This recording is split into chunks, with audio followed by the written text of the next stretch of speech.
everybody, I'm Tom Vassell. I'm Chris Yee. And today we're talking about something we're very fond of going into, the wine cellar. It's cool down there.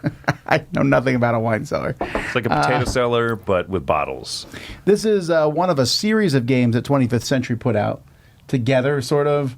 They kickstarted them. This one has the Vincent Dutray artwork of wine bottles, and that's that, you know. Flags of Countries, set collection. It is a set collection game with very long cards, which will make sleevers very unhappy, because I don't know how you're going to sleeve these. But it's a very simple game to play. Here you go. In this game, you will have a bunch of wine bottles. You'll notice a number at the top corner of the wine bottle. Also, the wine bottle comes from a different kind of different countries, and they are different types. This is going to matter because at the beginning of the game, you're going to get 2 client cards dealt to you, and you're going to pick one of them that's going to give you points for different types at the end and points for different countries depending on how many players are in the game. Now I want to talk about scoring here. At the end of the game, you're going to have 8 bottles in front of you. And the first bottle, the bottle at the top, is going to score whatever number is here. It's been aged once. So 7, 6, 7, 8, 6, 7, 7. Well, this one didn't do too well. 1. So you're going to get those points. And then you'll look at your clients, and I'll go, okay, what types of bottles here? I'm going to get 2 points for these, 1 point for these. In a 3 to 4 player game, these 2 countries will also give me 3 points each. And that's your score. Now, the way that this happens is you are going to be drafting the cards. So at the beginning of the game, everyone's going to be dealt a certain number of cards, and you're going to use a certain number. If you're playing with everybody, you'll use all the cards, but if you're playing with 5 players, you just use cards numbered 1 to 45. You're going to deal a hand of 8 cards to everybody, and then you're going to put cards in the middle of the table equal to the number of players. So let's say it was a 4-player game. We deal 4 out here. Each player will simultaneously pick a wine bottle from their hand. They'll reveal them. The highest number will draft first, whichever card they want, taking them. Then all the cards that were played will go in the middle, and they are the available cards for next round. When you take a card, your first wine bottle you'll put in front of you. Then after that, you can put them on top or tuck them underneath like this, trying to build your tableau of 8 cards. After 8 rounds, you'll have those 8 cards, and you'll score like I've already shown you. There is an advanced 3-game variant where you can split the cards in half, and it will tell you what cards are used for the number of players. You'll play 3 different times together, and you'll also make sure that the numbers spread out is a little more even. And whoever has most points is the winner.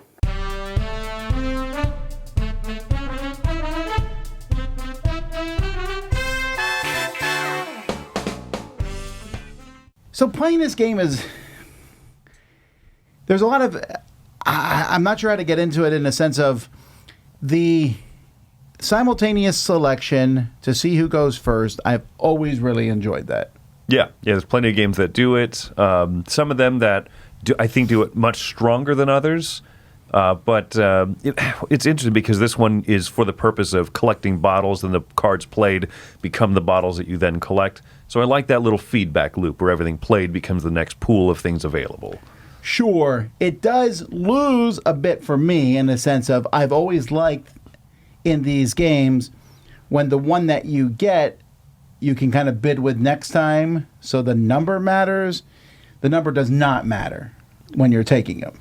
Yeah, at that point it only becomes the where in the rack are you storing it for the points. Right. And I get it. The game wouldn't work around that. But because of that, your initial numbering matters more, which I'll come back to in a bit. But getting the bottles themselves, I find that, it's pretty basic. You're like, do I have ones that match my country my flag client thing. card? And then where am I going to stick this? That's trickier. I don't think you can win focusing only on the client country. Yeah, that's like a small little bonus score, and you have to try to line up those because that whole diagonal looking at your scoring, okay, the 8th bottle, then the 7th, and the 6th, you have to get good points with that. And it's Right. and it's got a little bit of that flexibility I like, where you can kind of slot it, above or below. And so sometimes you go, okay, well, this is going to change quite a few things if I put this here, but it'll be very good, I think, and then I'm not worried about this later. But it is a bit puzzly, and I think surprisingly so, when you're going to rearrange something, and it's going to affect a decent amount of scoring. Yeah. Now the bottles aren't, as far as I can. Most of them aren't like wildly like 1-8, 1-8, 1-8. You know what I mean? Yeah. So if you move them, you're not losing tons of points, but it is a big deal if you stick one on the top, and then they all slide down a bit. You're like, well, how many points am I losing? In the example I showed everyone, there was a 1 in the 8th slot. But I could see that happening if you go, well, if I put it in the top slot, I just lost 12 points. So I'll take this 1 here in this spot. Not great at all, but better than losing points by putting it in the top. But by putting it in the top, I would have got 5. You have to do that little bit of math. Not a huge thing, but it's there. But I enjoy how puzzly that is. I think it gives it some I don't want to say bite, because that makes it sound like it's like interactive, but it gives you something to puzzle with for a bit, and a nice little extra choice beyond. I take this card. Okay, now how do I work with it? It plays very differently, in my opinion. Fewer players to more. I've not played it with 2. I think you have. No, I think 3 is the fewest I've played it with. Okay, 3 is the fewest I played it with. But I've also played it with the max at 7. Or no, 7 is not the max. It goes to 8. I played with 7. It feels more strategic with fewer players. Easily. With more players, you are like, I'll play a high number. I hope I get that card. But I don't know, because 3 other players could have played high numbers, and now I'm getting the 4th choice. Yeah, and I played my highest card for 4. That doesn't necessarily feel great. Right, I think it's better with fewer. But I don't think it's necessarily bad with more. You just have to go into it realizing you're playing a light filler at that point. And I think that's kind of the thing with this game in general, is that at any player count, even the lower player count, you're playing a small, light filler game. They have a recommendation in the back, like a variant, where you can play kind of a 3-game series, right? If you kind of want to pad it out. Because I could see some people saying, "Oh, okay, we played one hand, just score, and now we're done." You know what I mean? I think it's a strength when games are quick and punchy, but I could see some people saying, "No, I want something more out of this," and so I appreciate that little variant in the back. Yeah. So after my first play, I was a little hung up on the numbers. Because my first play was a 7-player game. And one person didn't get a card higher than 30, I think. Which just happened that way. Ooh, in a 7-player game. In a 7-player game. And so they said, well, I'm just taking whatever I get. And they were not too pleased about that. And I get it. And I was like, why don't you just have cards coordinated to the players? But I know why they didn't. A, that would be a pain to set up and hand out. Yeah. B, it'd be even more of a pain to do it that way and make it so that the different countries and types matched in those groupings. Yeah. You know what I mean? It would just be harder. They have a semi-solution in that 3-player game where you play with half. You split the deck into half the lower and half the higher, and you deal cards from each. Oh, you said 3. You mean 3-round? The 3-round game. Sorry. Yeah. And in the 3-round game, your scoring cards are your hand in the second game. So it's just a very strategic game. So that actually allays my fears. If you want that and you worry about that stuff like I was worrying about it, then play the 3-round game. Mm-hmm. It solves both those problems in a pretty easy way. And then as you mentioned earlier, you prefer when a number that you draft from the table becomes relevant also. Right. It makes a third factor based on what you want to take. But you can also just play this and have a good time and not worry too much about it. Yeah. I think this is a case, one of those times where I came in initially thinking more seriously than I did. And if that was my first experience seeing one player be dealt just awful cards, I could see why that person would be disengaged, because you do just shuffle that whole deck of cards in a 7-8 player game and deal them out. If you're dealt low cards, you're just not really making as many choices, and you're just kind of getting leavings, right?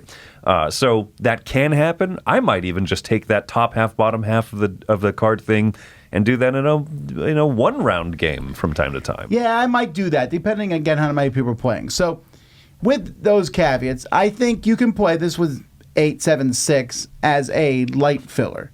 I think you can play it with fewer players as a Still light, but not as light filler. A little thinkier, yeah. And if you want to play the 3-player game, you got a game that's the length of No Thanks, or not No Thanks, For Sale, things like that. And it gets much more interesting. So combining all that stuff, I'm giving it a 7. I think it's very interesting. It's unique in many ways.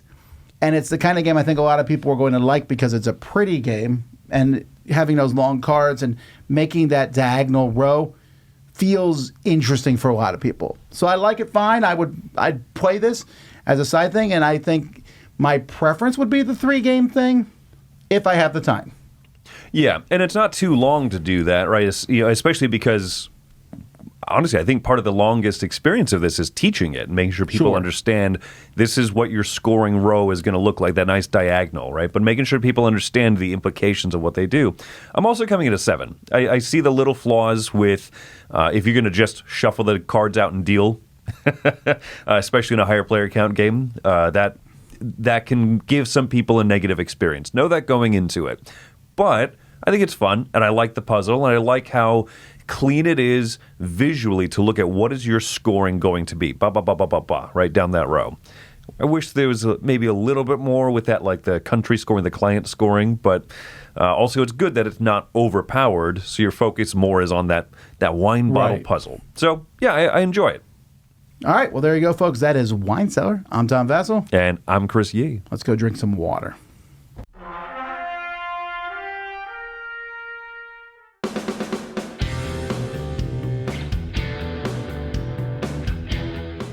Hey everybody, thanks for watching this video. If you like this review or whatever you just watched, wasn't it amazing? Check out our channel, Dice Tower.